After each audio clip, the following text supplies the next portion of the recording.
Hoy comenzamos una parte nueva, la última parte del programa, que es la dedicada, como ven ustedes en el encabezamiento, al mercado intervenido, al intervencionismo.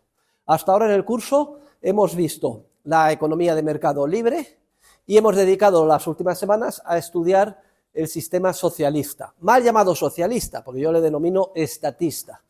Por cierto, hay una entrevista muy reciente que la han hecho de 3 horas de duración, yo no sé cómo hacen radio, ¿cómo se llamaba esta? Radio Neura, en Argentina, que le he mandado 3 horas de entrevista. Bien, pues justo al empezar el presidente Milei se refiere a mi libro, que lo tiene usted aquí, nada más al empezar en esa entrevista. Este se titula Statism and the Economy, the Deadliest Virus. Estatismo y la economía, el virus más letal. Pues lo que hemos estudiado las semanas pasadas es por qué el socialismo, mal llamado, debía denominarse el estatismo, es teóricamente imposible. Es decir, es imposible organizar desde arriba la sociedad en base a mandatos coactivos. O dicho de otra manera, el ideal del estatismo, el ideal de que gracias a una agencia monopolista de la violencia, que conocemos con el nombre del Estado, se puede organizar y hacer prosperar una sociedad, es teóricamente imposible. Y vimos las razones científicas por las que esto era así. Pues en esta parte del programa que iniciamos hoy, vamos a estudiar los sistemas económicos más próximos a nuestra vida cotidiana. Son los sistemas que no son ni puras economías de mercado, ni puros regímenes socialistas, sino que son los sistemas que llamamos intervencionistas o el intervencionismo. La parte del programa que vamos a comenzar a estudiar hoy, las lecturas correspondientes a esa parte, están en el libro de texto, La acción humana de Mises, no sé si la tiene alguien por aquí, el tocho, mira que no traérselo, si ya les he dicho que se liga muchísimo en el metro llevando Human Action. Bueno, pues la parte correspondiente a partir de la página 869 de la acción humana de Mises. Luego vamos a dedicar estas clases, la clase de hoy, la clase del jueves y las de la semana que viene, a estudiar el sistema intervencionista. Pero antes de empezar, y como siempre, si alguien tiene alguna pregunta o duda, es el momento de levantar la mano y hacer la pregunta. ¿Alguien quiere decir algo? Mi escáner de preguntas. Por cierto, ya se me olvidaba decirlo, ya se ha publicado el día del examen final. Creo, si no me equivoco, sé que es el 14 de mayo. Tomen buena nota, tanto los alumnos de grado como los alumnos de máster. Terminaremos las clases una semana antes, el día 6 o el día 9, con la última clase curricular, que es muy famosa, es una clase que no tiene nada que ver con el programa, que yo doy todos los años, se titula Los 10 secretos para tener éxito en la vida. Sí, la pueden ver ustedes en internet, hay diferentes versiones, la han visto centenares de miles de personas, pero todos los años tienen ustedes derecho a su clase presencial sobre este tema. Y que esto va a la velocidad de la luz, que no podemos distraernos ni un momento, que tienen ustedes que ir al día en las lecturas y los alumnos de grado en paralelo entregar, van bastante al día, pero hay algunos que van retrasados, el resumen de las unidades didácticas y las correspondientes actividades del libro de mi dilecto discípulo, el profesor Jordi Frank Panella. Muy bien, pues si no hay preguntas, queridos alumnos, vamos a empezar. Y el primer tema es el tema 51, el segundo es el tema 52, el tercero es el tema 53 y el cuarto el tema 54. Estos son los 4 temas que vamos a ver hoy. Sobre los 3 primeros dice leer, leer y leer, quiere decir que no va a caer nada en el examen final, pero no por ello debemos prescindir de las lecturas, son muy importantes y voy a dedicar una parte significativa de hoy a hablar sobre ello, sobre todo a la restricción sobre el consumo y al grave daño social que produce la prohibición de las drogas, el alcohol, leyes secas, etc. A esto vamos a dedicarnos ahora mismo. Y les recuerdo que repartimos una separata sobre este tema en una clase pasada. Y luego terminaremos la clase de hoy estudiando la intervención en los precios. Del tema 54, el epígrafe 2, cae en el examen final, no hay ninguna duda, ¿verdad? Se titula La reacción del mercado ante la intervención del gobierno fijando precios máximos y mínimos, consideraciones sobre las causas de la decadencia de la civilización clásica. ¿Cuál es el enfoque tradicional del intervencionismo? El que ustedes han leído en el libro de texto, en la acción humana. Bueno, hay una definición clásica del intervencionismo. Dice Mises que el sistema intervencionista, además este término, intervencionismo, es un término que le debemos a él. Publicó un libro en alemán, Das Interventionismus, en los años 20, fue el primero que introdujo este término. Para él, y han leído ustedes en la acción humana, el intervencionismo se caracteriza porque, bien, hay mercados, si miramos a nuestro alrededor parece que sí, que los hay empresarios, hay propiedad privada de los medios de producción y parece que de alguna manera pues hay una cierta libertad de empresa. Pero, sin embargo, lo que caracteriza el intervencionismo, según Mises, es que el Estado continuamente interviene en la actividad mercantil mediante mandatos y prohibiciones. Es decir, no se limita, dice Mises, a la correcta definición y defensa de los derechos de propiedad que exige una economía de mercado sana para funcionar, sino que el Estado es protagonista de una muy prolija y profusa intervención en todos los aspectos y ámbitos de la economía. Ese es el planteamiento que hace Mises. Pero este planteamiento, como saben ustedes, ha quedado superado con el enfoque moderno que sé que hemos presentado en esta cátedra, que consiste en analizar de una manera unitaria el estatismo, entendiendo por estatismo el deseo de organizar la sociedad desde arriba en base a mandatos coactivos. Y por tanto, todo lo que analizamos en clases anteriores explicando que es imposible que el Estado consiga o logre sus objetivos de manera coactiva o violenta, todas esas razones que desgranamos juntos desde el punto de vista científico para explicar la imposibilidad del mal llamado socialismo, del que debíamos denominar estatismo, son aplicables íntegramente al intervencionismo. Es decir, que en aquellas parcelas de la vida social en las que incida la coacción o la violencia sistemáticas propia del Estado, en la medida en que incida en esas parcelas e incida de una manera efectiva, veremos que se producen o se reproducen todos los efectos sistemáticos de descoordinación, desajuste, irresponsabilidad, generación de conflictos, falta de cálculo económico, que son típicos del socialismo.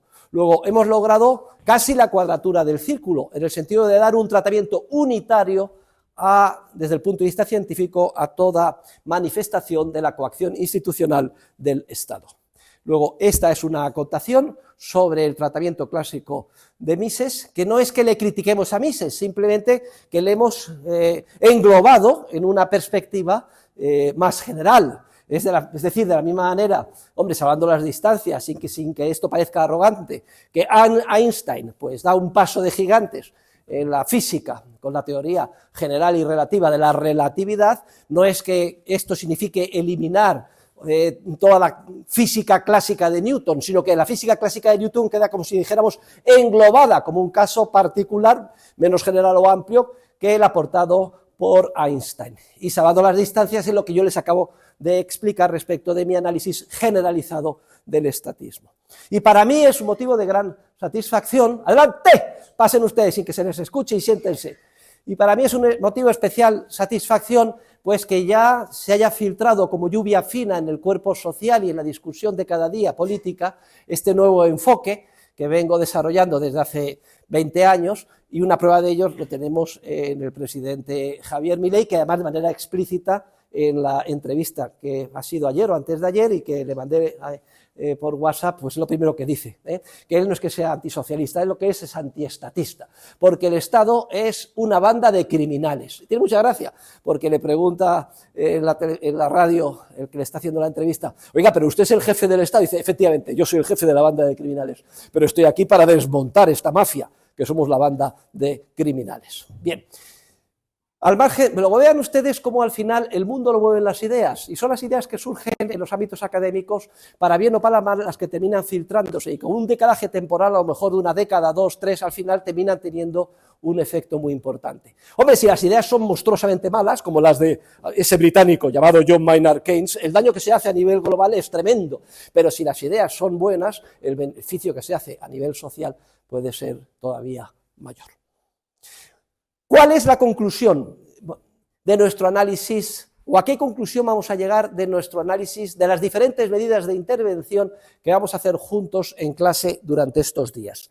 Porque lo que vamos a hacer es seleccionar una serie de medidas de intervención. La verdad es que son centenares, miles.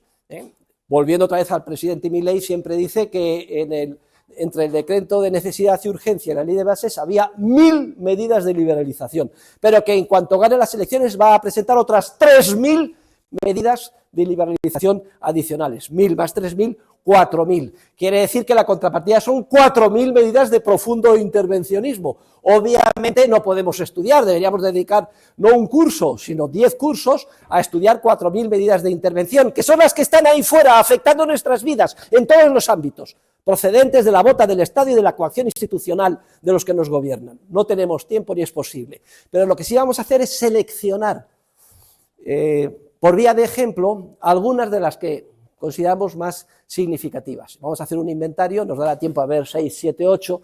¿Y esto por qué es? Esto porque veremos cómo, utilizando el instrumental analítico del curso, somos capaces de entender el daño que hace cada medida de intervención, no importa del tipo que sea, que procede del Estado sobre el cuerpo social.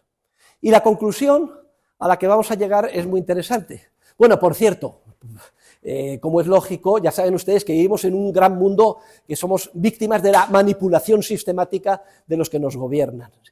¿Cuántas veces me he referido al gran ensayo de Étienne de la Boétie, 1548, ensayo sobre la servidumbre voluntaria? ¿Por qué estamos dispuestos a obedecer como corderitos a los que nos mandan, es decir, a nuestros políticos? Y ya veíamos las razones que anuncia o que explica Étienne de la Boétie. Primero, el político se reviste de la aureola, una aureola sagrada. En la época de los faraones es que eran Dios, el faraón es Dios.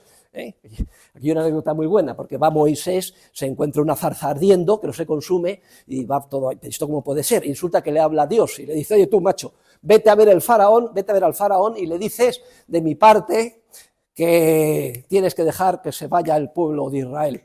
Y entonces Moisés ahí se cagó vivo, no sabía, para empezar era taja, Moisés era mudo, como Demóstenes. Fíjense ustedes, al final Dios pide a los más débiles unas cosas tremendas, y decirle al taja que fuera a ver al faraón, es que el faraón solo mirarle ya te cortaba la cabeza, o sea, se cagó de miedo el tío.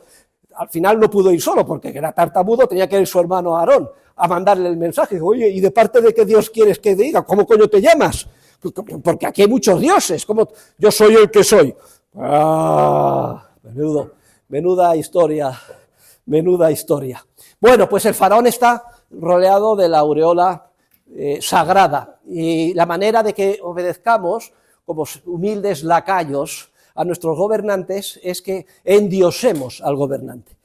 Hombre, luego ya, con la evolución de la historia, este endiosamiento pues se va matizando. Pero no crean ustedes que tanto, los emperadores romanos se declararon dioses también. Luego llegamos a las monarquías absolutas y nombrado por la gracia de Dios, incluso está así en los diferentes escudos de las diferentes monarquías hoy en día. Y luego ese endiosamiento del gobernante hoy en día tiene otras caras.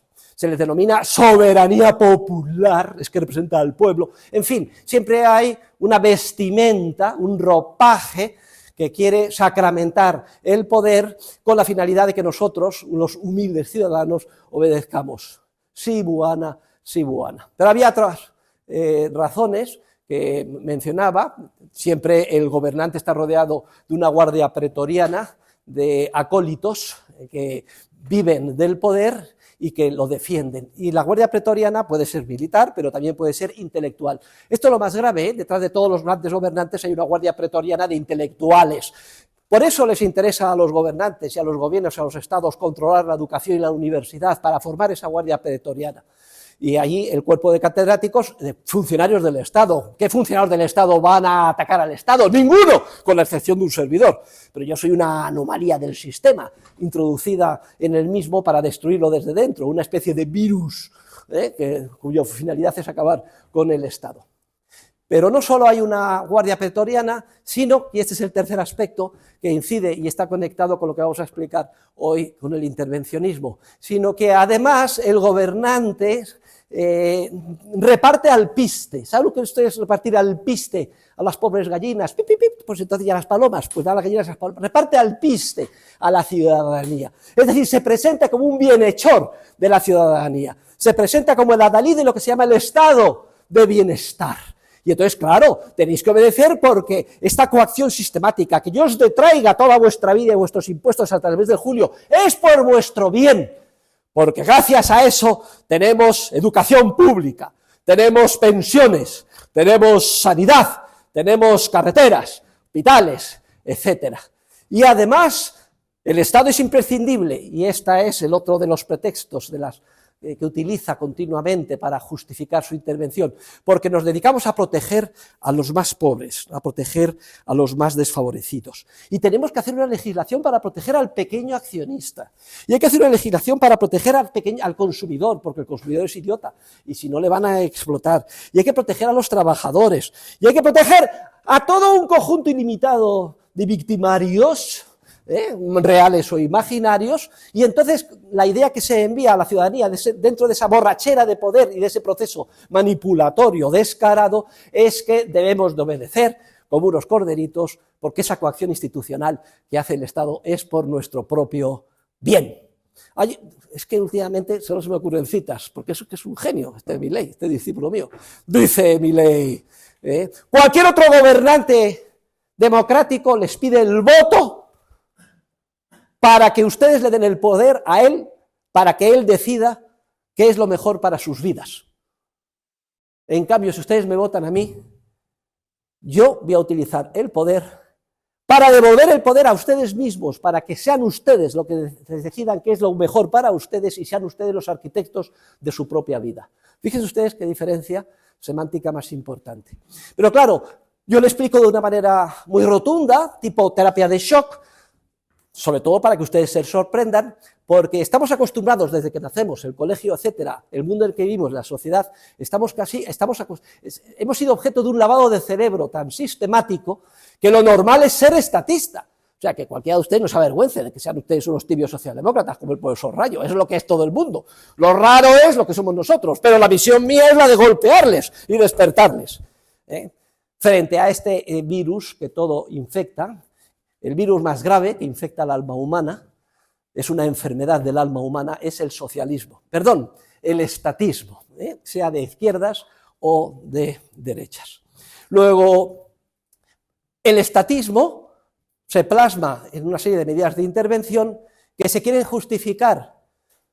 ¿Para qué? Porque es que si no habría una revolución y sería imposible la misión de los gobernantes explotadora de nuestra vida, con una serie de objetivos sedicentemente buenos, como que haya sanidad, pensiones, etcétera, y además para proteger a los vulnerables. Esa es la gran trampa de esta borrachera de poder que se utiliza para justificar esta borrachera de poder.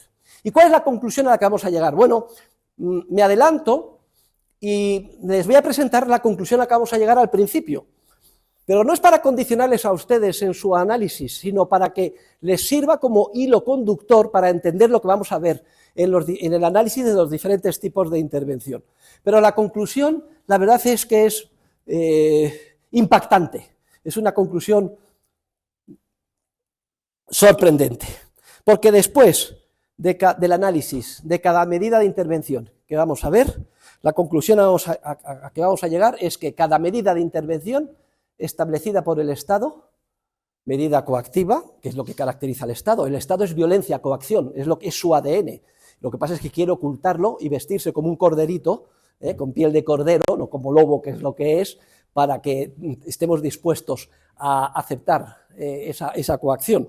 Pues veremos que después de cada medida de coacción, o como resultado de cada medida de intervención de las que vamos a ver, se producen unos efectos altamente perjudiciales. Luego, toda medida de coacción produce un resultado perjudicial. Pero ¿desde el punto de vista de quién? Precisamente desde el punto de vista de los objetivos de aquel que interviene. Desde el punto de vista de aquellos a los que sedicentemente se decía que se quería favorecer con esa medida de intervención. Esta es la primera conclusión del intervencionismo. Es decir, que toda medida de intervención del Estado sobre el cuerpo social es contraproducente. No es que sea contraproducente, es todavía peor, es autofrustrante. Es decir, produce unos efectos que son justo lo contrario de lo que se pretendía. Esta es la primera conclusión que vamos a ver de manera invariable en todas las medidas de intervención que vamos a estudiar juntos. Y además, la segunda conclusión a la que vamos a llegar es que el intervencionismo es una política esencialmente inestable, no es estable.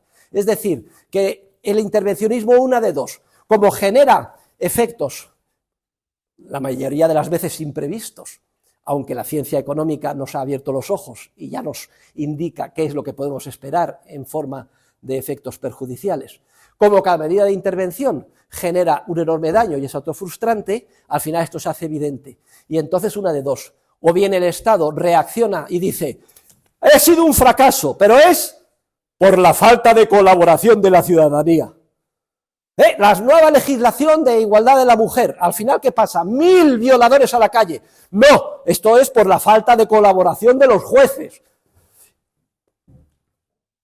Primer pretexto. Y segundo, dicen, y si ha sido un fracaso, esto lo único que pone de manifiesto es que no hemos intervenido lo suficiente. Que hace falta una dosis ulterior de coacción, de intervención. Por eso el intervencionismo es esencialmente inestable, porque tiende a generar nuevas medidas de intervención que pretenden solucionar los daños creados por las anteriores, y así sucesivamente en un proceso de bola de nieve que crece y que se va extendiendo por todos los intersticios de la sociedad. Es otra de las características del estatismo, del socialismo, su carácter totalitario. Se extiende, se quiere extender, controlarlo todo, por todos los intersticios de la sociedad. O bien, a lo mejor, despiertan los ciudadanos en determinadas circunstancias y se dan cuenta de que el rey está desnudo, que todo es una gran mentira y que estamos explotados. Y entonces a tiempo damos un golpe de timón, damos una patada en el culo, echamos a la casta corrupta, en la terminología de Milley, y temporalmente al menos las cosas pues se encauzan en la buena dirección. Por ejemplo, estoy hablando del caso de Margaret Thatcher, que levantó una Inglaterra arruinada por el socialismo, llevado a cabo sobre todo por los partidos conservadores, Edward Heath y compañía. Despertó a su nación, acumuló carbón para que no pudiera ser víctima de los sindicatos, e hizo la revolución liberal conservadora que levantó a Inglaterra, que estaba postrada económicamente, una renta per cápita más baja que la de Italia. ¡Qué vergüenza! La protagonista de la revolución industrial, hundida por el socialismo, bien intencionado. Este es un caso histórico. También tenemos el de Ronald Reagan, o mucho más reciente y próximo a nosotros, el de Milei para Argentina. Luego quiere decir que el intervencionismo, que es otra de las conclusiones que vamos a ver, es una posición esencialmente inestable. Porque una de dos, o va increciendo como bola de nieve y termina en estatismo completo, socialismo completo, o antes de llegar a ese extremo da un golpe de timón y se encauzan las cosas, aunque sean temporalmente en la buena dirección. Pero lo que no cabe concebir es un sistema intervencionista estable. Luego, las dos conclusiones que les indico al principio, para que les sirva a ustedes como, para facilitarles a ustedes la comprensión de lo que vamos a ver, son siempre que toda medida de intervención produce unos efectos que son los contrarios de los que se pretendía alcanzar con la medida de intervención, siempre, sistemáticamente. Y esto aquí sí que lo debemos a la ciencia económica, que ha elaborado un corpus científico que nos permite entender el por qué esto es así. Y en segundo lugar, que el intervencionismo como objetivo o ideal es esencialmente inestable. Muy bien, pues vamos a empezar. Y a mí me gustaría que vayan tomando nota, vamos a seguir el programa y vamos a empezar con las diferentes medidas de intervención. Y la primera medida de intervención, y esto ya lo tenemos, el epígrafe 6 del tema 51. La intervención directa del gobierno en el consumo. Es la intervención la primera que vamos a estudiar. Fíjense ustedes, la coartada de los gobernantes para que nosotros obedezcamos servilmente como borreguitos es que nos hace un favor, y sobre todo hace un favor a los más vulnerables, a los más pobres, a los que están más en peligro. Y esto es lo que se utiliza para justificar todas las intervenciones en general y en concreto esta primera que vamos a estudiar. Tomen buena nota, primera medida de intervención que vamos a comentar en clase, la directa intervención en el consumo. ¿En qué consiste esto? Bueno, pues consiste que Papá Estado, respaldado por su guardia pretoriana de científicos y expertos, decide que es altamente perjudicial para nosotros, por ejemplo, beber alcohol, porque el alcohol produce alcoholismo. ¿Cuántas familias han sido destruidas por el alcoholismo? Y además el alcohol, pues, daña al organismo. Y además el alcohol genera accidentes de tráfico. Si bebes, no conduzcas. Esto del alcohol realmente es una cosa penosa. ¿Dónde se ha visto que los seres humanos bebamos alcohol? Obviamente el Estado tiene que regular lo que bebemos, y más si es una cosa tan perniciosa como el alcohol. Establezcamos una ley seca. ¿Saben ustedes lo que es la ley seca? Una ley que dice que queda prohibido beber alcohol. ¡Anda, qué barbaridad! Esto en el mundo mediterráneo nos parece una barbaridad. Vamos, esto no. Pero no piensen ustedes que es tanta barbaridad, porque en Estados Unidos estuvo en vigor una ley seca durante años, donde era un delito federal la producción, distribución y el consumo de determinadas circunstancias de alcohol. Y esto, pues, ha dado lugar a múltiples historias, novelas e incluso películas. Sobre esto vamos a comentar ahora. Me acuerdo de una que vamos a comentar, la deben ustedes ver, por cierto, véanlo como caso práctico para esta clase. Se titula Los Intocables, de Eliot Ness. El protagonista era Kevin Costner, si no me equivoco.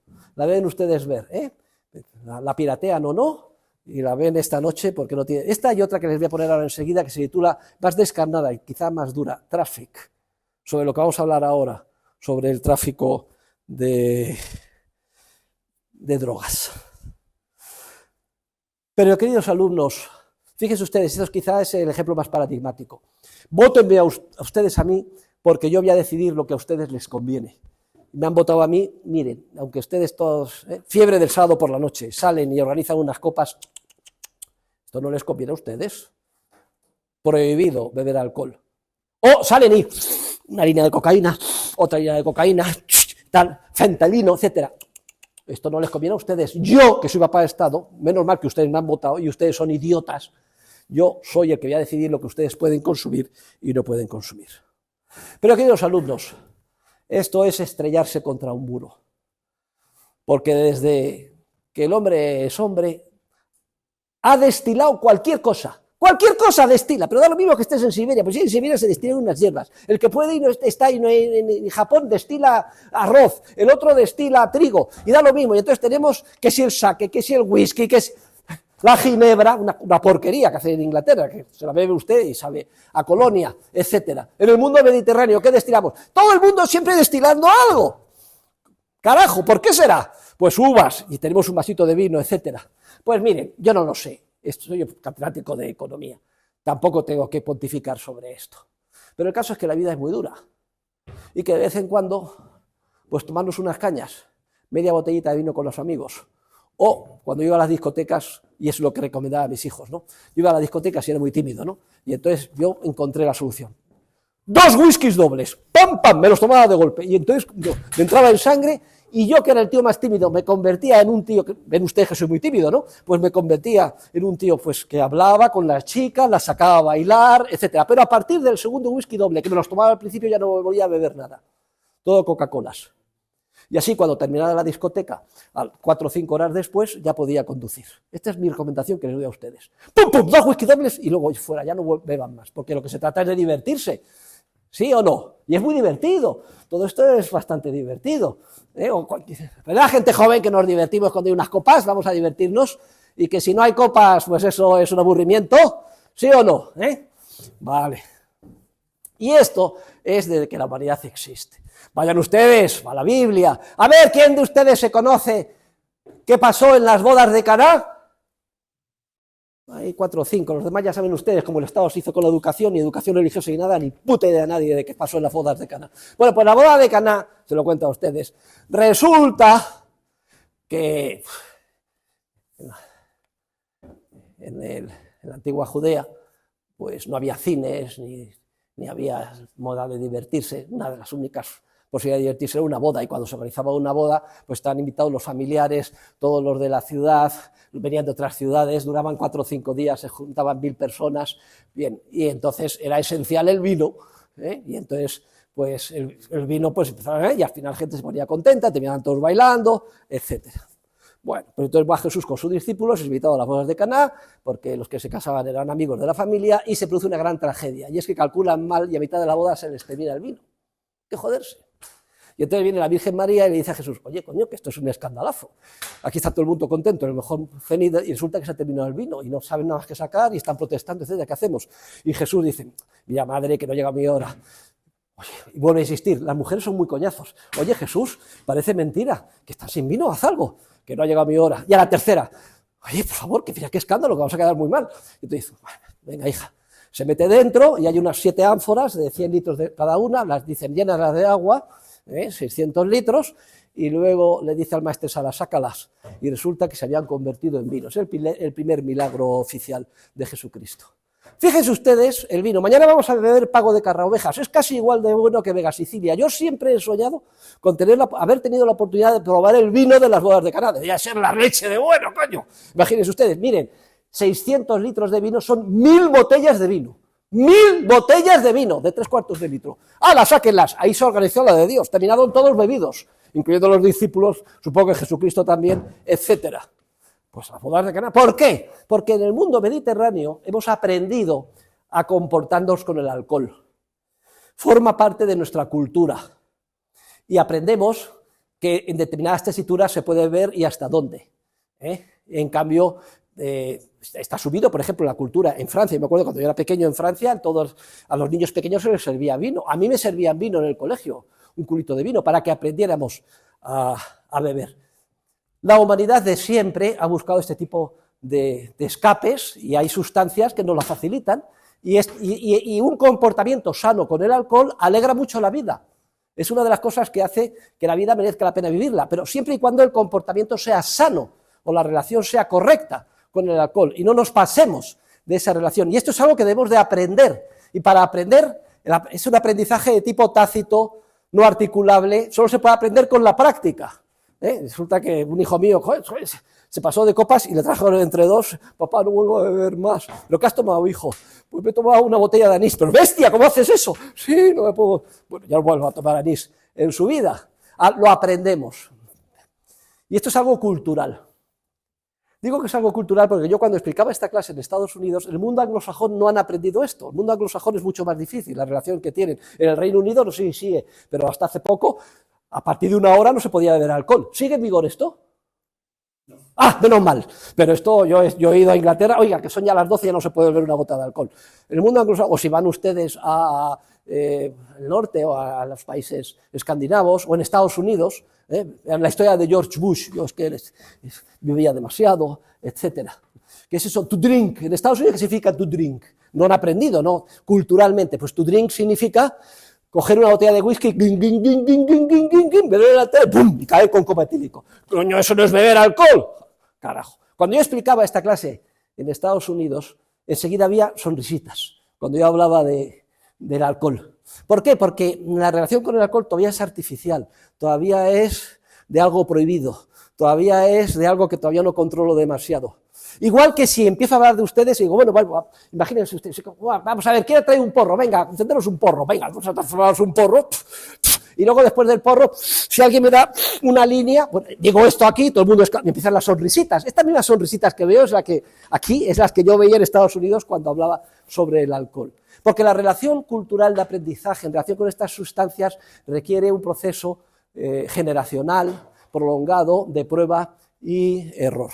Pero me da lo mismo, no voy a entrar por qué. El caso es que no importa que se prohíba el alcohol, la gente sigue consumiendo alcohol. Y de hecho, si ven ustedes la película de Los Intocables, está prohibido beber alcohol, pero se sabía que había unos garitos en Chicago que estaba todo cerrado, en un callejón oscuro. Se hacía así,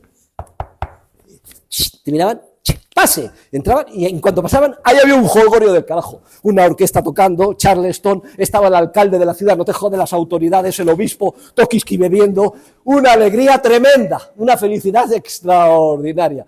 ¿Por qué? Porque era muy duro toda la semana, aguantando al esposo, a la esposa, etc. Vamos a una carita al aire, venga, vamos a tomarnos unas copas. No importa lo que usted prohíba, la sustancia que usted prohíba, al final es imposible limitar su consumo. Y entonces se producen en un entorno de prohibición o en un entorno de ley seca una serie de efectos económicos ineludibles. En primer lugar, es que el precio de mercado de la sustancia crece y se pone por las nubes. ¿Por qué? Porque al que sería el precio normal, ahora se tiene que añadir una prima que a lo mejor lo multiplica en varias veces, porque la producción y distribución de esa sustancia es ilegal, porque hay que traer esa sustancia de contrabando. Por ejemplo, ya lo veremos al comentar la película de Eliot Ness, traerlas de contrabando cruzando la frontera en los grandes lagos proveniente, por ejemplo, del Canadá. El precio se pone por las nubes. Pero hay un segundo efecto, además sistemático. Siempre que se prohíbe una sustancia, la gente no deja de consumirla, pero lo que se hace es poner la sustancia fuera del marco legal, el precio se pone por las nubes, y entonces, ¿quién se ocupa de la producción y distribución de la sustancia? Las asumen las mafias, es decir, los más expertos en violar la ley.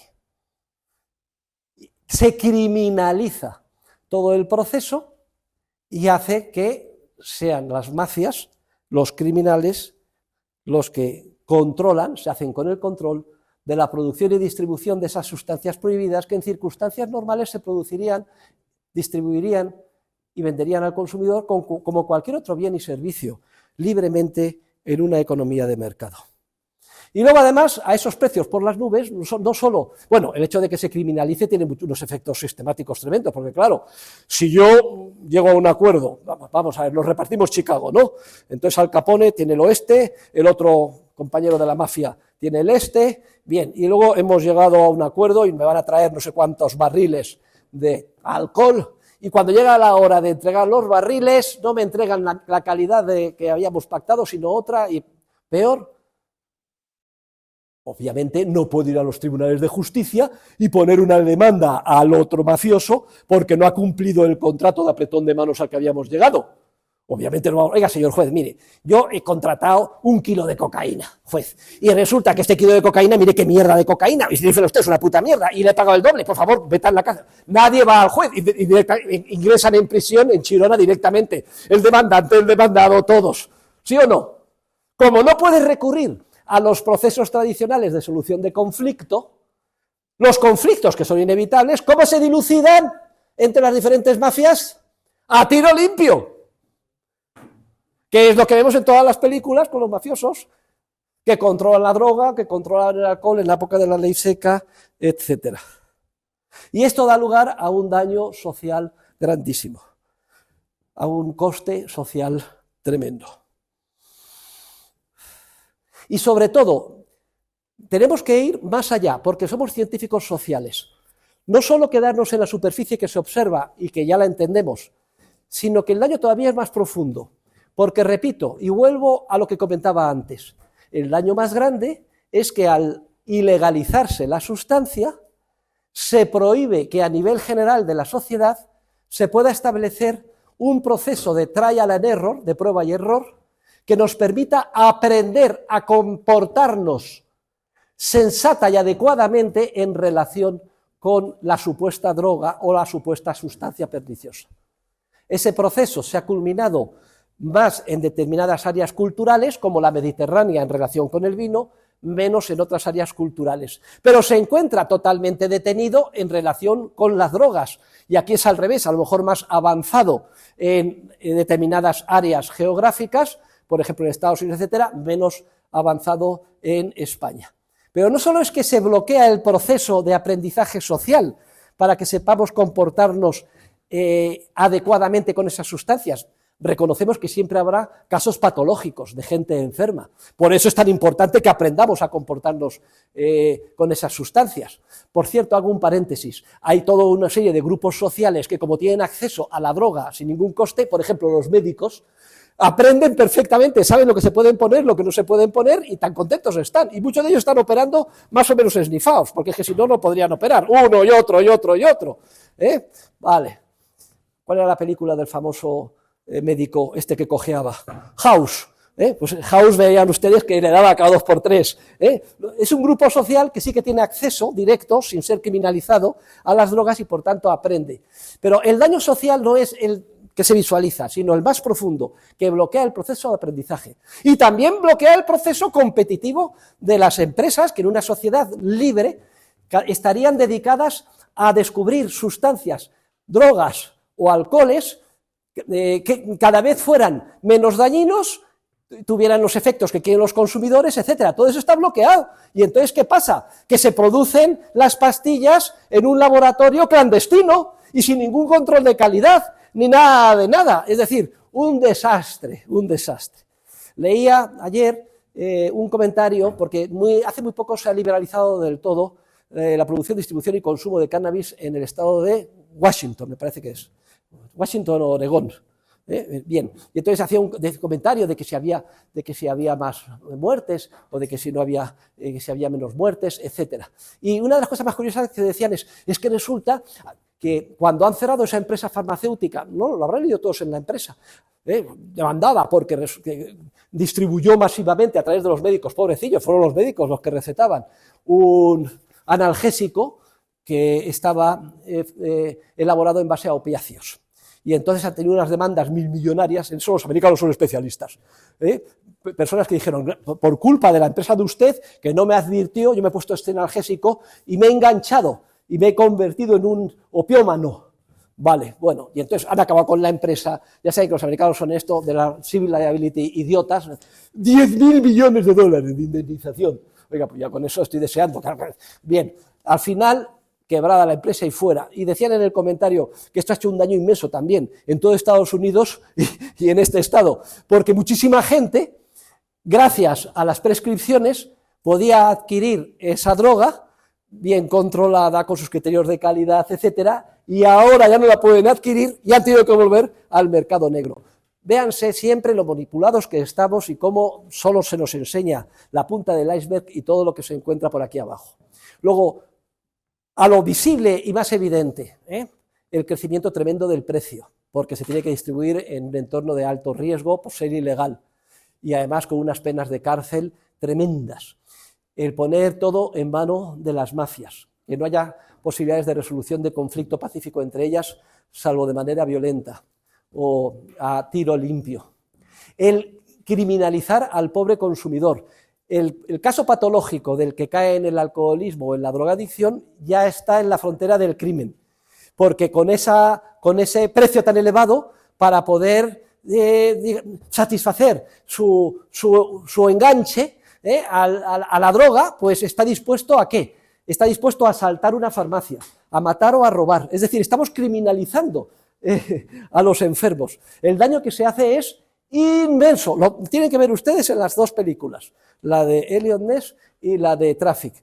Pero a esos, que son los efectos típicos de la prohibición o de la intervención directa en el consumo por parte del Estado en cualquier sustancia, hay que añadir lo más profundo, lo más esencial, lo que no se ve, según Bastiat, que se bloquea el proceso de aprendizaje social de nuestro comportamiento sano con esa sustancia y se bloquea también la creatividad empresarial de hacer sustancias que sean cada vez más eficientes pero menos dañinas. El daño es tremendo. ¿Y cuál es la solución? Pues la solución es muy sencilla, abolir todas las leyes secas. Pero no solo de alcohol, sino de drogas. No es la droga la que destruye a la sociedad, queridos alumnos, es la lucha contra la droga la que destruye a la sociedad. Miren, yo fui durante 15 o 20 años profesor de esta disciplina en la Facultad de Derecho de la Complutense. Y todos los años tenía varios policías entre los alumnos, porque hay un programa en la policía que cuando sacan la carrera de Derecho ascienden. Y venían al principio de curso, mire, yo soy de brigada tal antidroga. Y yo hablaba con ellos, ¿no? Decía, miren, dedicamos todo nuestro esfuerzo y tiempo a una batalla perdida a priori, que lo único que hace es destruir la sociedad. Me lo decían literalmente. Pero esto que lo saben los policías, lo saben los jueces, lo sabe todo el mundo. Hicimos un seminario en la Universidad de Verano de Santander, en la Universidad Menéndez Pelayo, con los miembros magistrados del Tribunal Supremo, Sala de lo Penal, etc., y la conclusión fue la misma. La inmensa mentira que hay detrás de la prohibición y el enorme daño. La única solución es la de abolir las leyes secas, dejar la libre producción y distribución de todas estas sustancias y que se compran y venden a precios de mercado. Y todo el esfuerzo y el daño que se hace, el otro día leía, es tremendo. ¿Saben ustedes cuál es la población penal en Estados Unidos? ¿Cuánta gente hay en la cárcel en Estados Unidos? 2,5 millones de personas, como toda la población de Madrid. 2,5 millones de personas. Es que poco menos del 1% de la población en Estados Unidos está en la cárcel. ¡Increíble! Pues bien, de esos 2,5 millones de personas, un 80% es por temas de drogas. ¡No debían de estar allí ninguno! Y el gran culpable es el señor Biden, que en su momento fue el que apretó la vara estatal de control y penalización de las drogas. Todo en una gran mentira, en una gran manipulación, porque Estados Unidos es el país, el mayor consumidor del mundo de drogas. ¿Y quiénes se las producen y las proporcionan? Las mafias. ¿Pero de dónde? Pues de México, etcétera.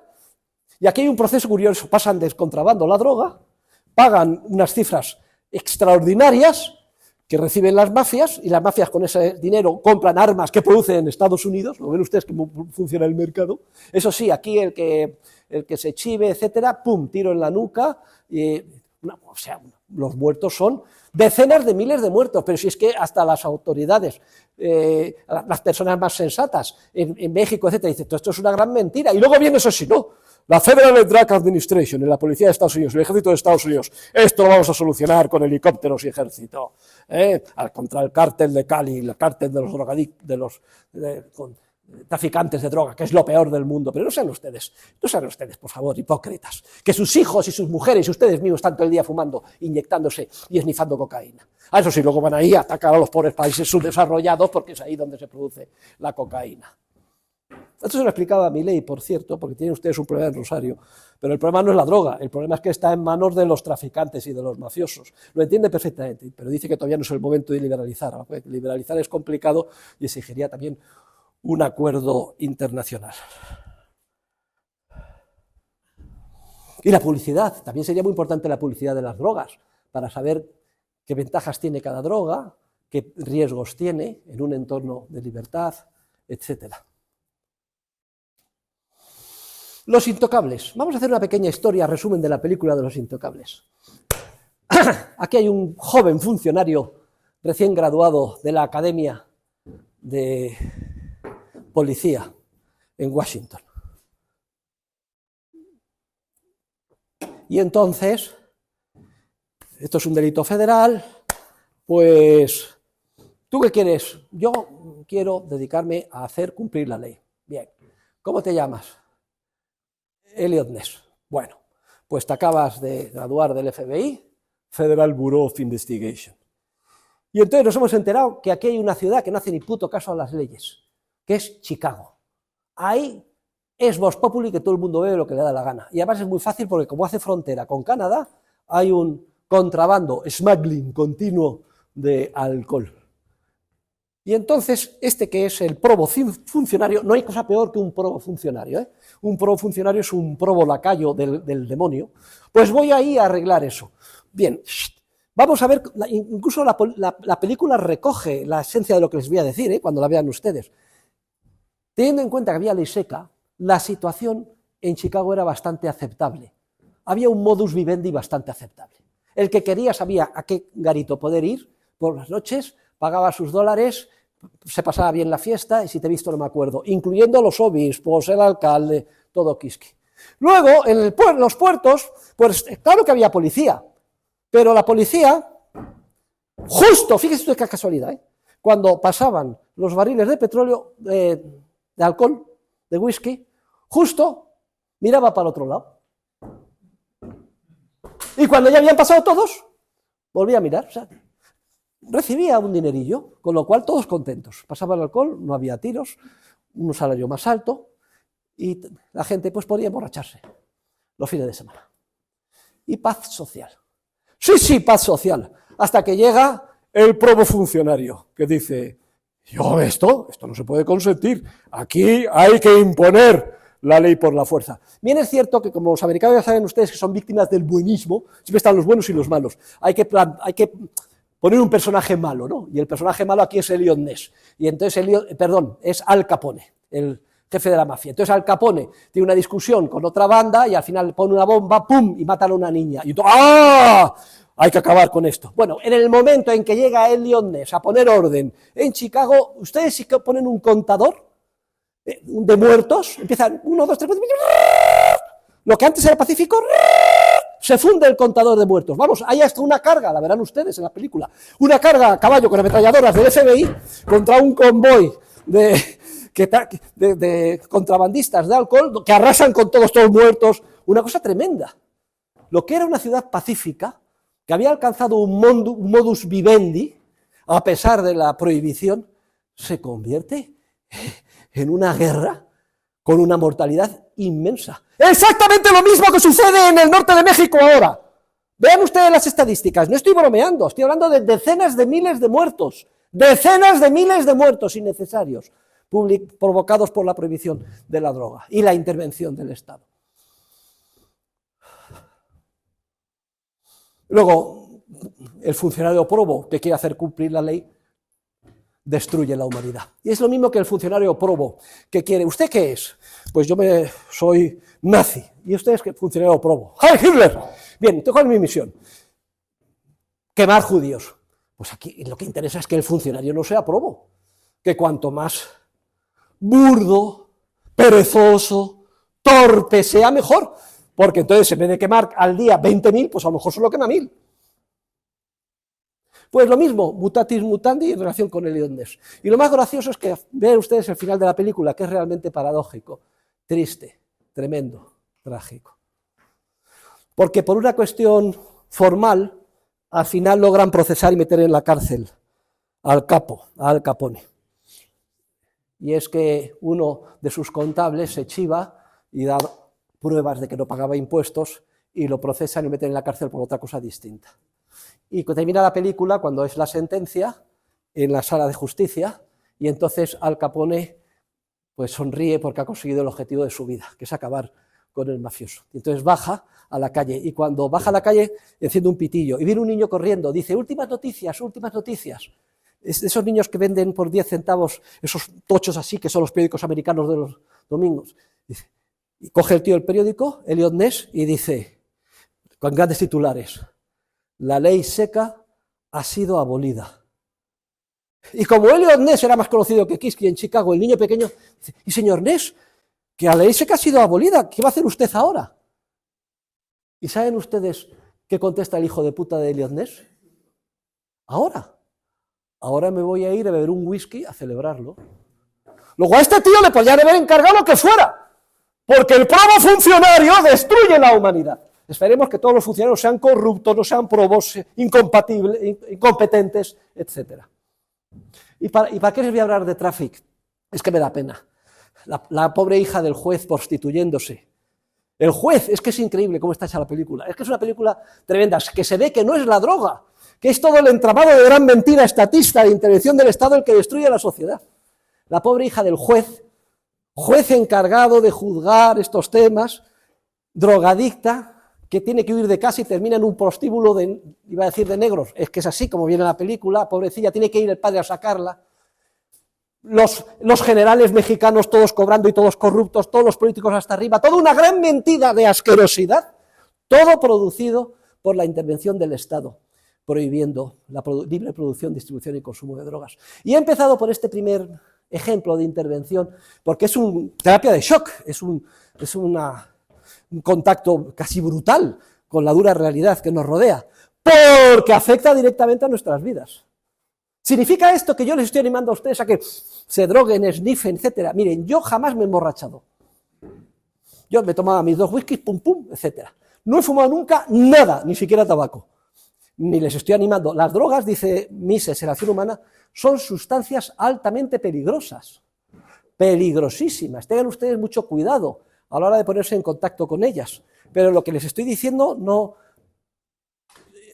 Esta especie de caveat, de que no les recomiendo de ninguna manera que caigan en la drogadicción, ni ustedes ni sus amigos, no quita en un ápice ni un punto de la argumentación que he dado en contra de la intervención directa en el consumo por parte de los diferentes gobiernos. Y me he pagado en estas dos cosas, pero si leen ustedes la prensa, Agenda 2030, etcétera, ¿cuál es la siguiente? Si ya nos empiezan a bombardear, cada 2 por 3 una noticia, hay demasiados gordos, es que no comemos lo que nos conviene. Esto de la comida basura hay que empezar a regular y a prohibirlo. ¿Y qué es esto de que comamos carne? Es que el 70% del efecto invernadero es por culpa de la carne que comemos. Hay que dejar de comer carne. Y luego, esto es asqueroso. La Coca-Cola, qué cosa más asquerosa. Vean ustedes, 37 gramos de azúcar. Prohibir las sodas. Impuesto sobre estas bebidas. ¿Ven ustedes cómo va ya el siguiente paso? Droga, alcohol, bebidas dulces, carne, comida basura. ¡Quédate en tu puta casa, gobernante, y deja a la gente que coma y haga lo que le dé la gana! Pero no, papá Estado está para protegernos. ¿Qué sería de nosotros sin el cuidado paternalista de nuestros gobernantes de turno? Y me da lo mismo quién sean, que si los Feijóos, que si los Abascales, que si los Sánchez, etc. Todos los mismos perros con distintos collares, desde esta perspectiva del análisis económico. Muy bien, pues es un tema muy para debatir. Les dejo a todos que vayan analizándolo, pero muy próximo a nosotros, y necesitan este instrumental analítico para entender lo que sucede en el mundo que les rodea. Hay una segunda medida, bueno, esto más que medida de intervención, es un comentario es un comentario que hace Mises con cierta extensión, pero sobre el que voy a pasar yo rápidamente porque ya lo hemos tratado. Y es que Mises tiene un epígrafe dedicado a la corrupción que genera el intervencionismo. De la corrupción, en la parte final del epígrafe 6 del tema 51. Y es que toda medida del intervencionismo y el estatismo genera corrupción. No lo voy a repetir, ya lo hemos visto en clase. El socialismo corrompe el alma humana. Nos corrompe, pero a diferentes niveles. Quizá lo más obvio es que para sobrevivir necesitamos corromper al funcionario o gobernante. Es una medida puramente defensiva. Surge la economía sumergida, la posibilidad esa de que pagando una mordida a un funcionario te dé una licencia para que puedas en tu casa hacer una obra, o mire para otro lado cuando pasa la sustancia que está prohibida. Pero esto es solo la punta del iceberg, porque resulta que todo el proceso democrático se convierte en una lucha por el poder. Como el que manda impone su agenda, es vital a los otros partidos quitar al malo y poner al bueno, para que imponga mi agenda. En pocas palabras, una lucha tribal. Lo que sería un proceso de cooperación pacífica, el procedimiento político, que es el de la violencia coactiva, introduce la violencia y la coacción sistemática o el conflicto como norma, en esa tribalización. De manera que España va fatal porque está este sinvergüenza de presidente, pero le quitamos a Feijóo y va a ir todo fenomenal. Mi tribu, cuando consiga el poder, solucionará los temas. Pero no es un problema de tribus, porque si es un problema de tribus estamos perdidos. Es lo que sucedió con los Hutus y los Tutsis. ¿Sabe usted lo que sucedió con los Hutus y los Tutsis? Porque ahora es el aniversario, Pues que iba el gobierno, ¡pum!, le tiraron un misil, cayó, y inmediatamente esto es un pretexto. ¿Y qué sucedió? El ejército y la policía de rama Hutu, de manera sistemática, a arrasar, genocidio. 1 millón de muertos en pocas semanas. Tutsis, que los que sobrevivieron tuvieron que salir despavoridos al Congo. Hombre, esto es una ilustración, pero desde el punto de vista cualitativo es lo mismo que pasa con las democracias occidentales, aunque la diferencia de grado sea enorme. Aquí por lo menos no nos matamos, por ahora, afortunadamente. No hay ese tipo de guerras civiles. Pero el proceso de corrupción es muy grande porque se corrompe la sociedad. Y sobre todo se corrompe el alma humana, que es lo más profundo que quería indicar. Es a lo que se refiere Milei cuando, siguiendo mis escritos, se refiere a que el socialismo es una enfermedad del alma. El estatismo es una enfermedad del alma que nos afecta a todos. Es un virus que se introduce en todos nosotros. El primero en mí, ¿eh? Yo mismo muchas veces me doy cuenta, porque tengo un comportamiento automático y tengo, ¡ay! Detecto, pero bueno, he sido víctima de este virus, yo mismo. O sea, que si a mí me pasa, fíjense a ustedes. ¿Y qué pasa? Que mimetizamos el comportamiento de los que nos gobiernan. El comportamiento de los que nos gobiernan se basa en el voluntarismo caprichoso. Se detecta un fin y se dice que en base a la coacción, al voluntarismo, a la ley, al act y a la policía, se soluciona el problema. Y esto es lo que se extrapola a todos los problemas sociales. Es decir, la agenda es papá Estado, que es el gran becerro de oro, al que todo lo tenemos que sacrificar y adorar, es el anticristo, tiene como misión detectar todos los problemas sociales y hacerse cargo de los mismos. Ya no es responsabilidad nuestra como personas mayores sacar adelante nuestras vidas, sino que ponemos esa responsabilidad en papá Estado. Nos ha destruido la vida, nos ha condenado a ser toda la vida adolescentes. Es que resulta que los hijos no se van de casa. La adolescencia ya no es a los 13, a los 14 años. La adolescencia llega hasta los 30, 40, 50, 60 años y luego patada en el culo, es que no se va nunca este chico. Pero así estamos todos, ve. En cuanto hay un problema, ¿qué pasa? Todos se van para el Estado a pedir. Pero no solo nos corrompe en ese sentido, nos corrompe todavía mucho más. Porque mimetizamos en nuestro comportamiento individual el comportamiento de los políticos. Es decir, detectar un problema y que por el mero capricho y voluntad nuestra se quiera solucionar.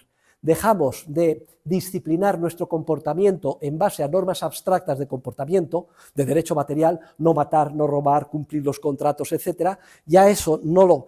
Como incumplir la ley en el sentido formal, que no material, el mandato, es una manifestación de ingenio y de supervivencia, pues resulta que cuando uno quita el tapón del baño se va con el agua el niño que estás bañando.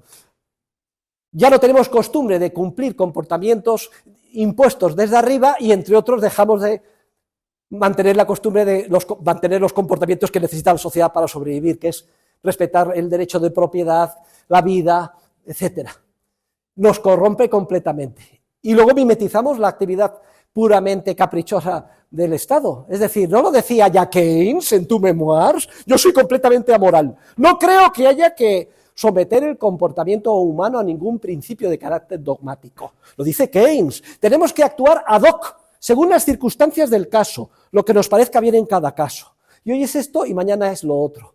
Bueno, pues extrapolamos esto social a comportamiento individual y entonces ya destruimos la sociedad. Porque yo paso por la calle y veo a esta chica tan guapa. Oye, ¿por qué no me la violó? Pues yo tengo derecho a ser feliz. ¿No lo dice Elola? Tenemos derecho a ser feliz y a rehacer nuestras vidas. Patada en el culo a mi esposa y me caso con una, siempre generalmente más joven y más tetuda. Nunca me caso con una más vieja y sin tetas. Es que tengo derecho a ser feliz, obviamente. Y esto se va extendiendo. O veo un coche, uy, qué bueno es el coche del Pueblo Huerta de Soto, un Bentley de oro, fabricado en Inglaterra. ¿Por qué no lo voy a robar? Yo también tengo derecho, yo tengo derecho. El mundo está lleno de desigualdades. Cojo, le hago un puente y me lo llevo. Fíjense ustedes cómo se va corrompiendo el comportamiento individual cuando mimetizamos a nivel de cada persona de a pie lo que hace el Estado con todos nosotros a nivel de sociedad.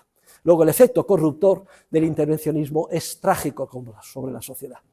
Se lo digo a ustedes porque les estoy describiendo de alguna manera una de las facetas más obvias de la crisis social de nuestro tiempo y en cierto sentido de todos los tiempos, porque la humanidad siempre a trancas y barrancas ha avanzado, pero en esa lucha denodada de la libertad del ser humano frente a la coacción institucional de gobiernos y estados.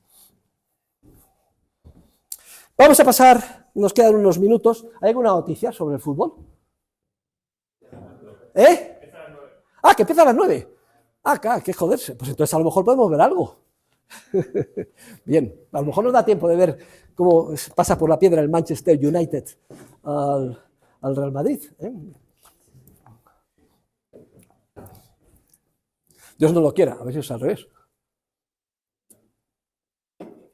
El tema siguiente habla sobre el intervencionismo fiscal.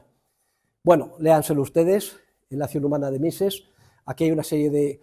Ya llevamos 3 tipos de intervencionismo, directa intervención en el consumo, la generación de corrupción, el intervencionismo fiscal.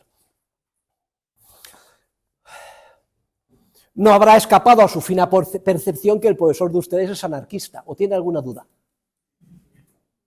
Yo soy anarquista, obviamente. Bien. Pero mientras vivamos en el entorno en el que estamos y existan gobiernos, los gobiernos tienen que financiarse y se financian con cargo a impuestos. ¿Saben ustedes cómo se decía impuesto en la antigua Roma, en latín? Coactio coactionis. Al impuesto se le llamaba coacción. Es interesante.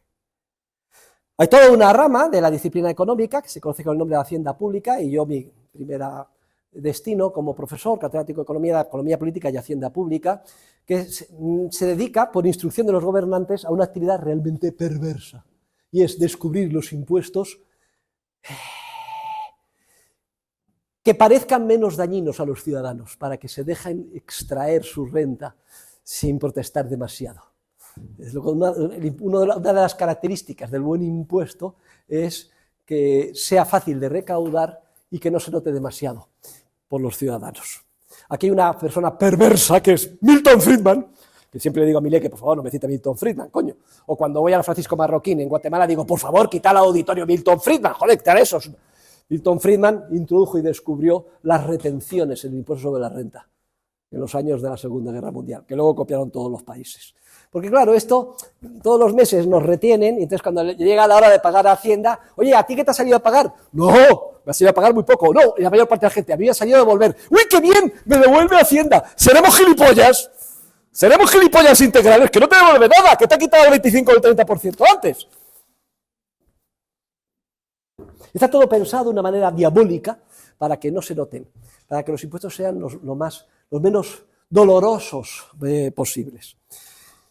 También estudiamos los teóricos de la Hacienda Pública el objetivo, el ideal del impuesto neutro.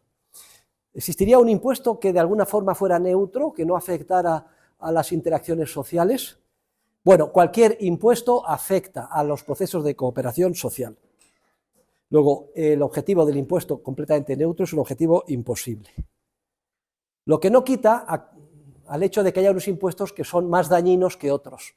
Es decir, que distorsionan más la eficiencia económica que otros. Es lo que se llama el gravamen del impuesto en términos de eficiencia económica, el coste del gravamen.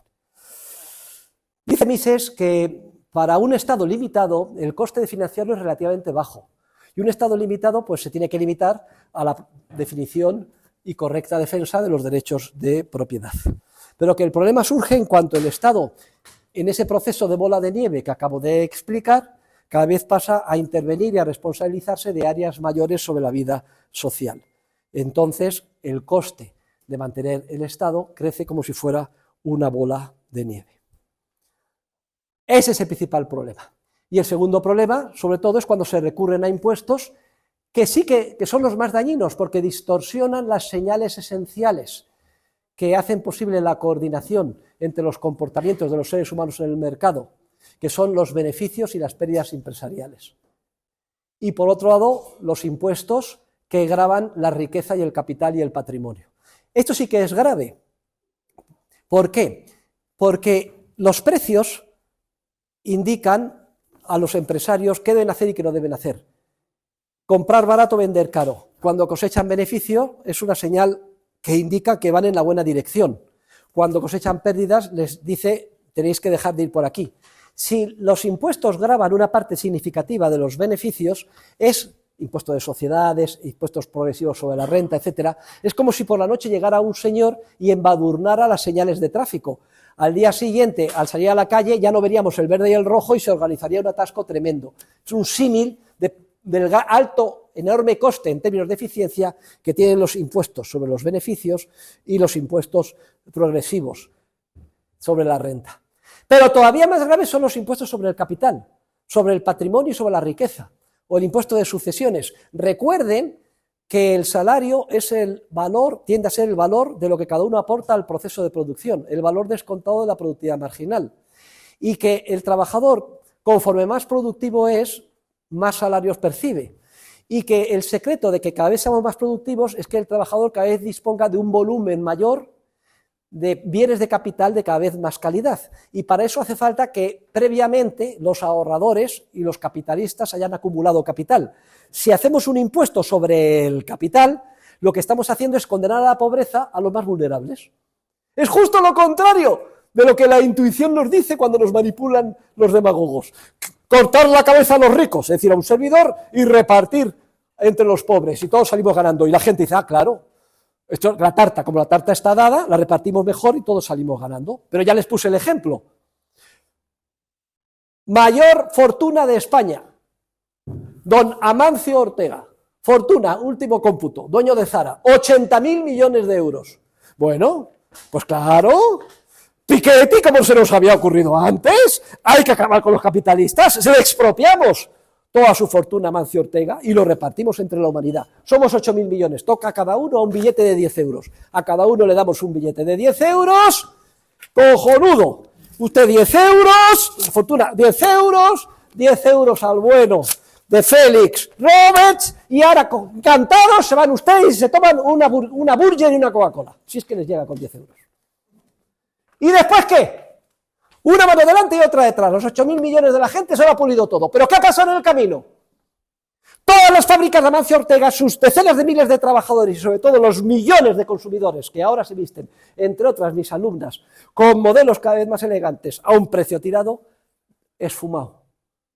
Porque lo que necesita el pobre no es que le den un pescado que se pudre mañana, los 10 euros. Me lo llevo para que no se lo pula el bueno de Roberts. Lo que necesita el pobre es una caña de pescar y que le enseñen a pescar. Y para hacer y elaborar una caña de pescar hace falta oro, y para acumular ahorro hace falta capitalistas. Y si usted graba a los capitalistas, destruye la capacidad de prosperar de los más vulnerables. Pero como papá Estado lo que quiere es que haya muchos vulnerables para luego justificar su intervención y legitimarla, miel sobre hojuelas. Y luego ustedes hagan una votación democrática. A ver, ¿quién está a favor de que hacer esto? La mayor parte de la gente manipulada dirá, obviamente, claro, el mundo es injusto, ¿no? Ya lo dice el Papa Francisco, que es que hay muchos pobres y que la culpa no tienen los desalmados capitalistas de Wall Street. Pobrecillo. Qué ignorante. No es que sea mala persona Francisco, es como AMLO, ¿no? ¿Cómo se llama? ¿AMLO? Sí, AMLO, pero el acróstico que significa no sé qué, López Obrador. Un ignorante, ya lo dice su presidente, es un simple ignorante. Por cierto, los diplomáticos están encantados porque últimamente se ha puesto de moda. Y un ignorante da asilo político a un delincuente, además por sentencia firme en un Estado de Derecho. Y luego ya se le infla las pelotas al presidente y manda a unas tanquetas, entra en la embajada, que ustedes están encantados, son los diplomáticos, al pobre embajador le ponen la pierna, bueno, no han matado a nadie, y se llevan al otro y le meten en la cárcel. Votemos democráticamente. ¿Quién cree que esto es correcto o no es correcto? No les voy a obligar a ustedes, que son diplomáticos, a pronunciarse para no ponerles en un aprieto. No, es que hay que hacer, sobre todo teniendo en cuenta que se están grabando las clases y se van a hacer virales, hay que hacer referencia a ejemplos de rabiosa actualidad, sobre todo para que la gente, cuando lo vea dentro de unos años, sepa a qué nos estamos refiriendo. Entonces, ¿cuál es el modelo fiscal más liberal? Aunque ya saben ustedes que el liberalismo es imposible, científicamente se ha demostrado que los liberales o partidarios del gobierno limitado, liberales clásicos, tienen un objetivo imposible, porque aceptan el Estado, siquiera sea mínimo. Y la ciencia económica ha demostrado, y lo vamos a ver en clase la semana que viene, que una vez que se acepta la existencia del Estado, es imposible limitar su crecimiento. Pero bueno, si está ese objetivo, y en la medida en que muchas personas de buena fe, pobrecillos, como yo, o sea, el primero que estaba idiota, era yo hasta el año 2000, defienden un gobierno limitado, idiotas, en vez de ser lo que Dios manda, anarquistas, hay que ser como Dios manda, anarquistas. Yo soy el más católico de los anarquistas o el más anarquista de los católicos. Vale las dos maneras de decirlo. Entonces, ¿cuál sería el sistema fiscal menos dañino? Bueno, pues está claro que hay impuestos más dañinos e impuestos menos dañinos. Los más dañinos, los impuestos sobre el patrimonio. En segundo lugar, los impuestos progresivos sobre la renta. Aquí en España pagamos hasta, depende de la comunidad autónoma, hasta el 52% de lo que ganamos, que es por cierto lo que pago yo. Bien, luego están los, en términos de daño, es menos dañino un impuesto proporcional sobre la renta a un impuesto progresivo sobre la renta, es decir, que todo el mundo pague pues el 15%, el 17% o lo que sea. Todavía es menos dañino el poll tax. Digo el poll tax, pues que una cosa que quiso lanzar doña Margaret Thatcher, pero no fue muy bien recibida y al final le costó. El poll tax es un impuesto que se inventó en España en la época del medievo, Alfonso X el Sabio, es el impuesto único de encabezamiento. Es como si esto fuera un club. Nosotros, por ser españoles, somos socios de este club y en un club no pagas una cuota. A ver, la cuota por hacerse del club Canoe o del club el que sea. A ver, enséñeme usted su impuesto sobre la renta. Uy, usted gana mucho. Usted va a pagar mucha cuota. Usted gana poco, no paga cuota. No, todo el mundo paga la misma cuota. Ese es el impuesto único de encabezamiento. Ese se ha demostrado en términos científicos que es el impuesto menos dañino desde la perspectiva de la eficiencia económica. Y en todo caso, si alguna vez ustedes se hacen con el poder y están en un estado minarquista, siempre procuren que el gasto público crezca más despacio que el PIB, que la prosperidad del país, porque entonces, en términos proporcionales, cada vez pesará menos el Estado y, por tanto, la presión fiscal la podrán disminuir paulatinamente, que ese sería el ideal.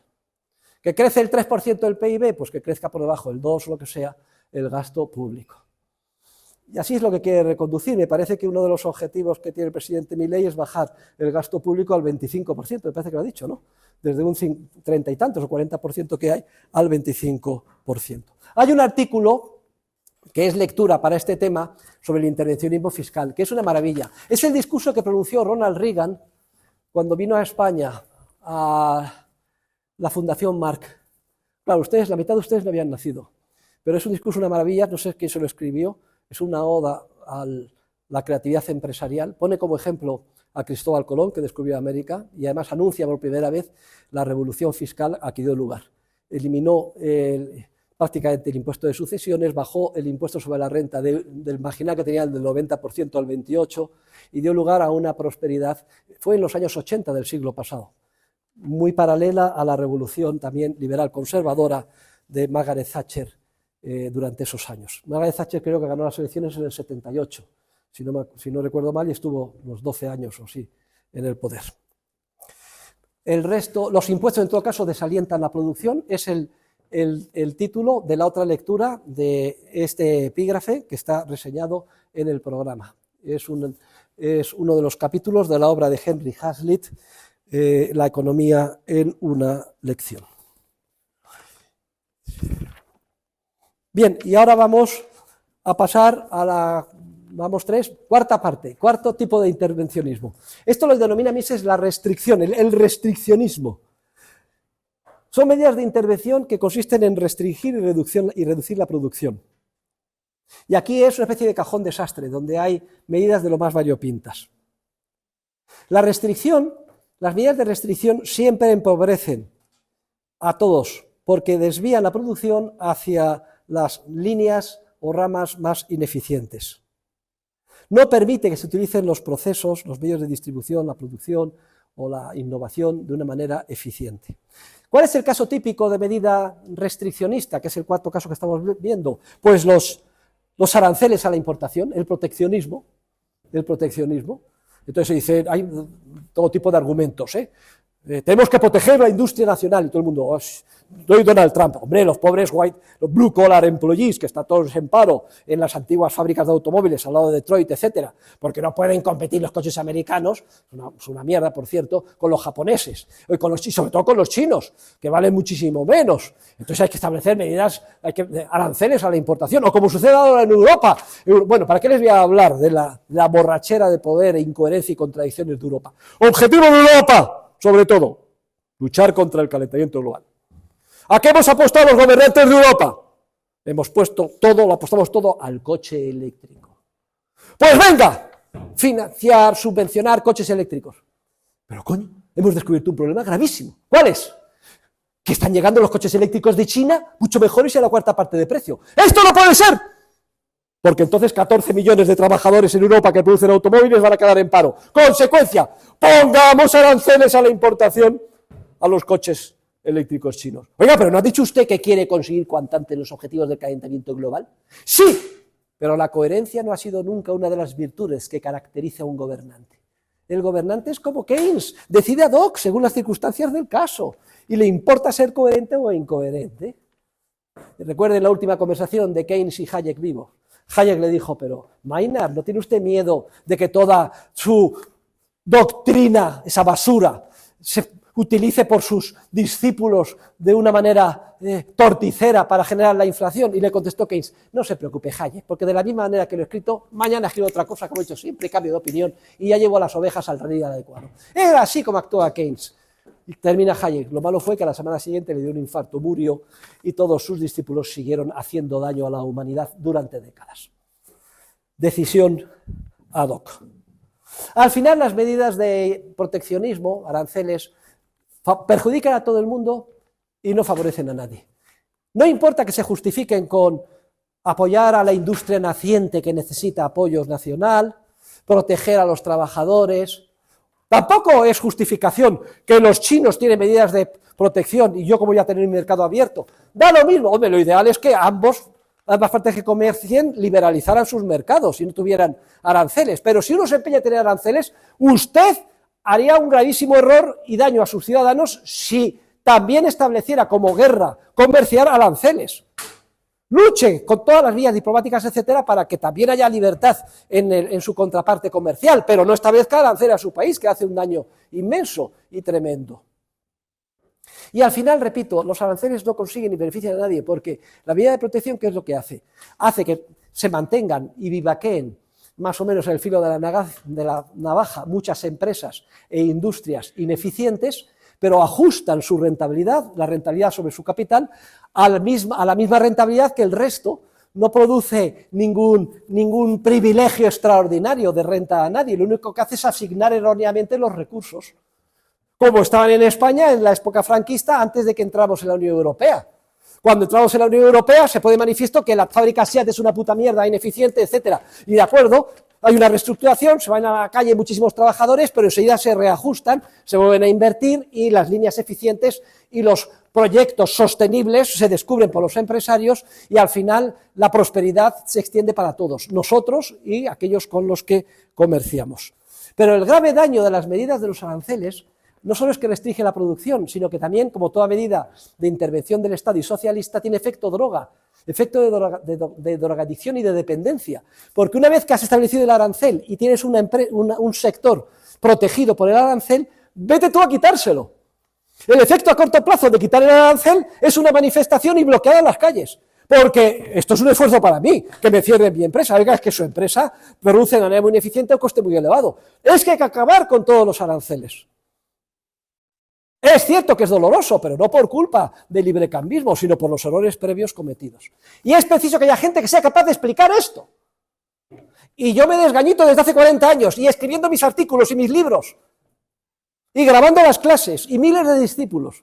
Pero al final tiene que salir alguien al ruedo a torear el toro y hacerlo. Y ese no soy yo, ese es Milley, afortunadamente. Bienaventurados son los países y las naciones que como una estrella fugaz consiguen políticos que son capaces de explicar de una manera clara y atractiva a los ciudadanos lo que de verdad está pasando. Muy pocas veces en la historia esto ha sucedido. La mayor parte de las veces cuando ha surgido alguno ha fracasado. Sea Vargas Llosa en Perú, sea Turgot en la Francia de Luis XVI. Pero hay unos pocos de este tipo de políticos que yo en mi artículo El economista liberal y la política clasifico de políticos número 4, debe de leer ese artículo, El economista liberal y la política, que sí han sido capaces de hacerlo, y entre otros Margaret Thatcher, Ronald Reagan o Javier Milei. Afortunadísimas son las sociedades que tienen ese regalo divino de una persona que con conocimiento y convencimiento es capaz de explicar a sus congéneres el gran engaño en el que viven y que es preciso hacer un sacrificio para recuperar la libertad, porque la prosperidad de las generaciones venideras depende de ello. Y luego, otra de las genialidades de Mises al estudiar estas medidas que llama de restricción de la producción es que las relaciona entre sí. Explica muy bien este efecto de bola de nieve. Y él lo sabía muy bien. Él fue jefe de economía, secretario general de la Cámara de Comercio de Viena. Y por tanto, tenía que informar sobre los diferentes proyectos de ley. Por las tardes daba sus clases, como yo, y por las mañanas informaba sobre los proyectos de ley. Vivió en carne y hueso, en su piel sufrió toda la locura del intervencionismo del Estado. Explica el caso paradigmático. Dice, bueno, hay que proteger la industria, sea la española, venga, vamos a establecer aranceles, sea en España, en Austria, Donald Trump, en Estados Unidos, etcétera. Bien, bueno. Entre otras cosas, lo del proteccionismo de Trump, a ver si Milei le convence y le explica un poco, porque Trump lo que pasa es que, como todos los americanos, su nivel educativo es muy bajo, no estudia economía, no tiene ni puta idea, y si hubiera estudiado economía, peor, porque lo que le enseñan en la universidad apaga y vámonos. Lo único que tiene es unas buenas intuiciones y una tradición del Far West de cierta libertad. Pero, ojo, si yo establezco aranceles y no dejo que vengan los bienes extranjeros, pues entonces, allí donde no hay comercio y no pueden circular libremente las mercancías, lo que traspasa las fronteras son los cañones y los tanques. Porque entonces, si no pueden hacer una fábrica al otro lado de la frontera en México para producir bienes más baratos que yo importo libremente, sea México o China, si no la pueden hacer porque tengo aranceles, se quedan desnudos los mexicanos y ¿qué es lo que hacen? Tratar de cruzar la frontera como ilegales. Y entonces, ¿qué es lo que tengo que hacer?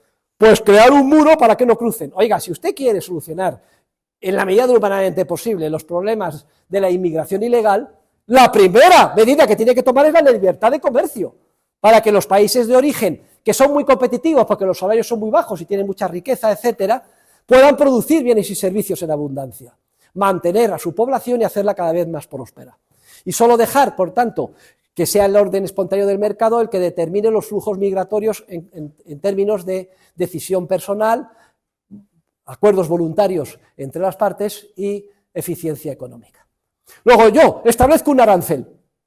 Como consecuencia del establecimiento del arancel, expulso los productos extranjeros.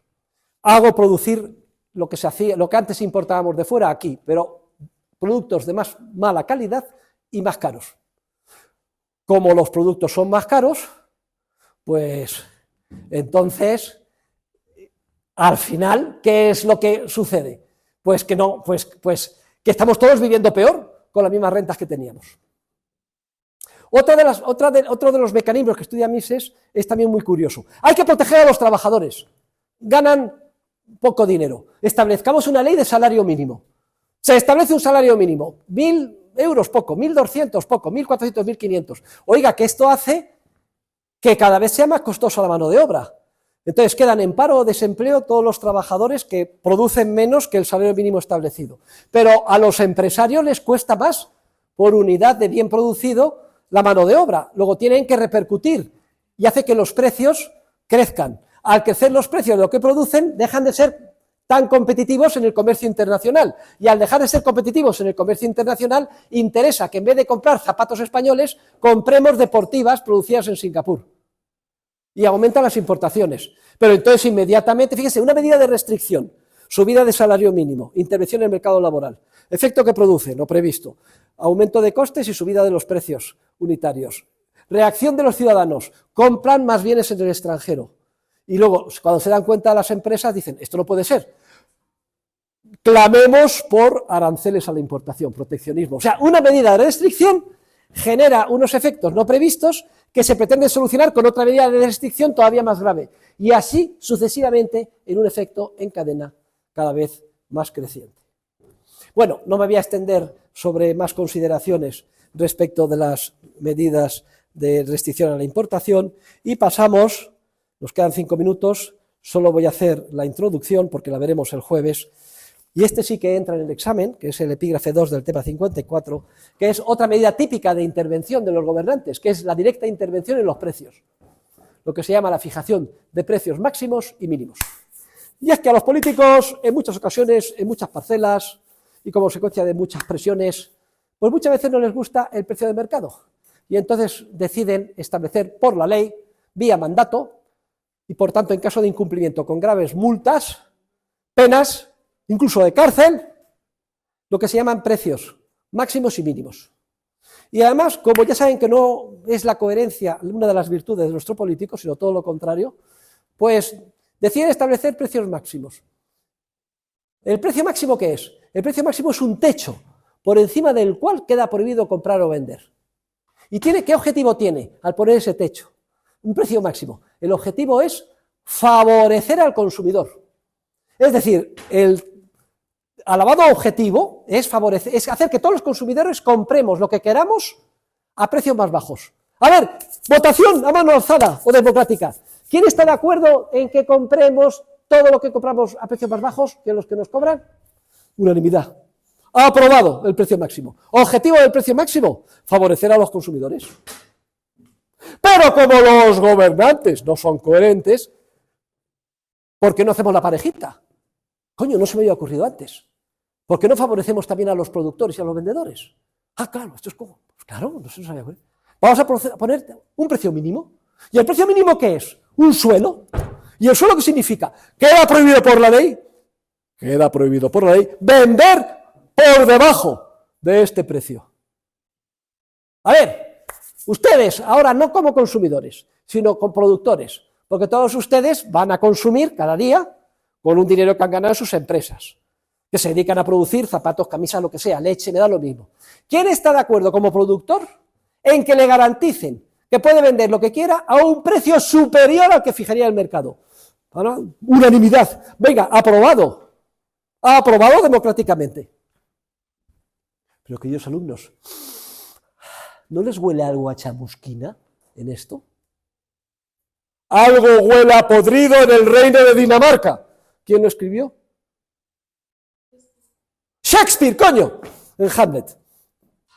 ¿No les huele algo podrido esto? O sea, que como consumidores nos garanticen que podemos consumir lo que queramos a precios más bajos, pero nosotros mismos como vendedores que podremos vender lo que queramos a precios más altos. ¿No les parece extraña la parejita?